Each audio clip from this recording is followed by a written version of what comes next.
I grew up in the rural northwestern corner of New Jersey, and I live in Brooklyn now. Okay. And so what are you doing here today?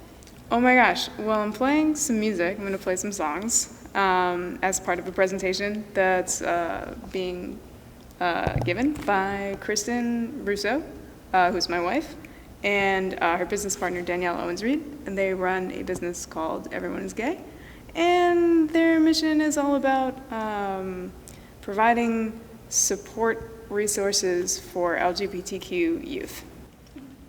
I'm really into this. This feels like the end of, I've really accomplished something. So what do you hope to share with audience members today? Oh my gosh, well, I'm hoping to share some like on-key notes, some like smooth chord changes, some like moving lyrics. I feel like, you know, music is sort of one of those things that you take, like every person, from my perspective, takes away something different, you know. 100 people could watch the same performance or listen to the same song and like get, you know, shades of different things from it. And I guess the point of art is to make people feel something. So hopefully I'll make some people feel some things. Whatever those things are, you know, I can't take full responsibility, but hopefully they're positive things. And what are a few songs you're going to sing? Oh my gosh, what a great question. Well, like, what do you think your school's policy is on, like, foul language? I don't really think so. Nobody cares. You're all adults now, right? Adults now. Just living your own lives, just running your own mini fridges in your dorms, whatnot. Apartments? Sorry.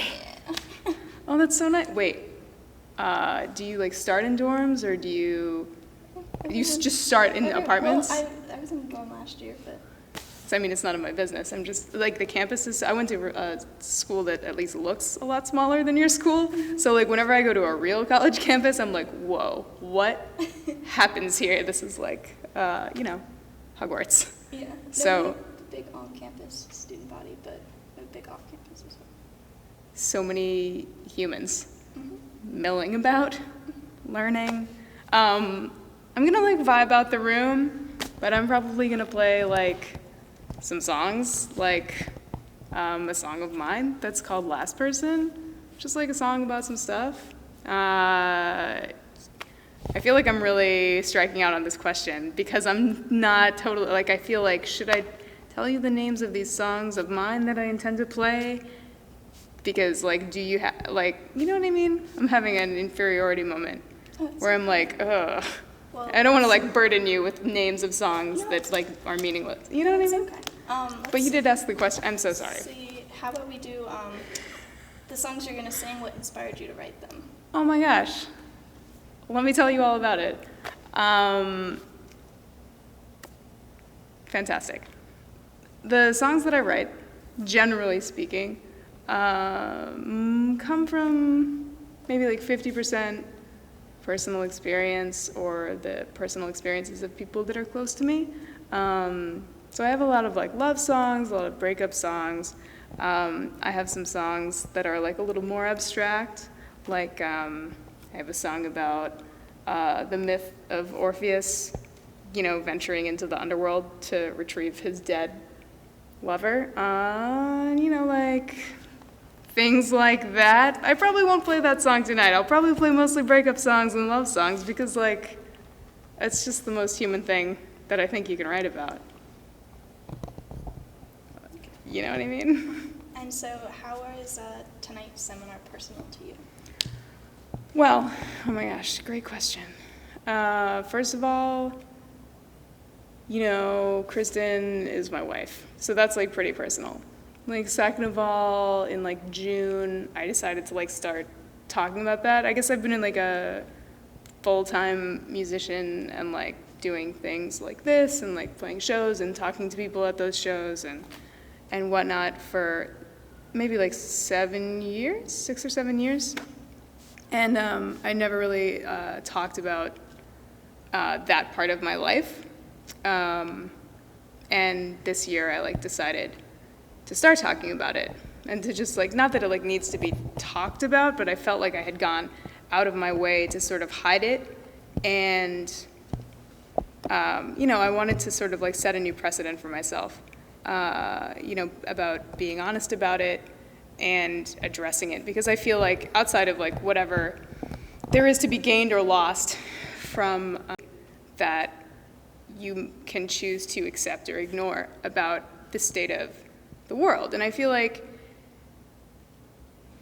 people can continue, like I feel like we've come a long way even in the last like 10 years, but it can only add, I think, to the positive side of the scale, the progressive side of the scale, for more people to feel comfortable being who they are. Because I feel like if you grow up and you're looking out into the world and like looking for people to relate to and looking for yourself reflected in people in, whatever kind of media you're consuming, and you don't see yourself, or you don't see a certain part of yourself that you feel like you need to see, that you feel like is a big part of your identity, or a small part of your identity, or whatever, if you don't see that, I feel like it can have like negative long-term results. So I'm just trying to be part of the solution and not part of the problem. Not that it's not, I would never tell anybody who decided to like not talk about stuff that they're part of the problem.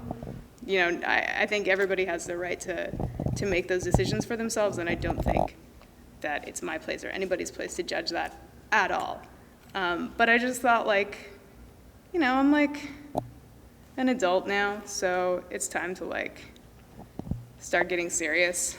And just the act of, wow, I've been talking for a long time about this, but just the act of just doing it was like very liberating, and like just made me feel so much more comfortable with myself right away. So like whatever that means, I don't know. But so all that to say that tonight's event is personal to me because of all of that, and because like I think that the work that Kristen and Danielle are doing is like really important, really special, and also like just being close to Kristen and Danielle since the inception of this project that they built from nothing, that's become, that sort of has a life of its own, has really inspired me to feel more comfortable and like, more ready to sort of step forward for myself. So hopefully the people who are coming out to listen to them talk will feel some, some variation of that to some degree. That was good. And let's see. Do you generally travel with them and perform? This is a test. I've been touring for a long time on my own, and last January, like a year ago almost, we did something where like I did a brief tour out to the Midwest and back, and they came with me, they tabled, and sold their merch, and I like talked about them while I was on stage and stuff, so we like collaborated in that way, and I've done other work with them. Like I've contributed a song to a compilation of theirs for a fundraising project, and we work together a lot, but this is the first time that I've been part of one of their events, so, oh God. That's exciting. Have you seen them speak before, like in a setting like this? Yeah. This sort of like weird Corporate ballroom thing. Yeah, totally. I feel like colleges have a few variations of like where they have events like this, and it's usually like this or something that kind of looks like a church on the inside, like a modern like Presbyterian church on the inside. So this setting is familiar to me. So you've like been present with them when they've done these conversations or talks, and so have you seen change be made in the students who come, or like have you seen any moving real world?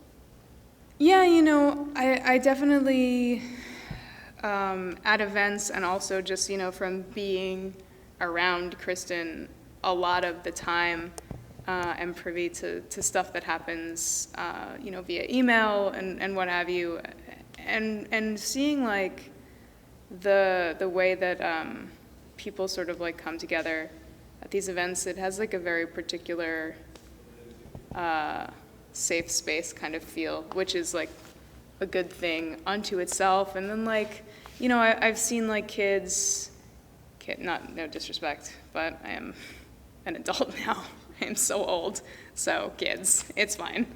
Get up at the end, you know, they do a Q&A at the end, and I've seen kids get up and like be just like shaking and like work really hard and take a long time to get like a 10-word question out, and then,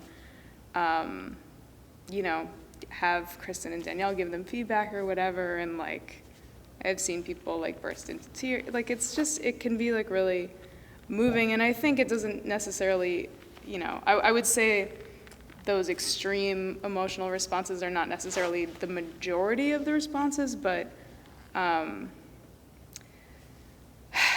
feel like I've talked myself in a big circle. And I feel like they're making a change.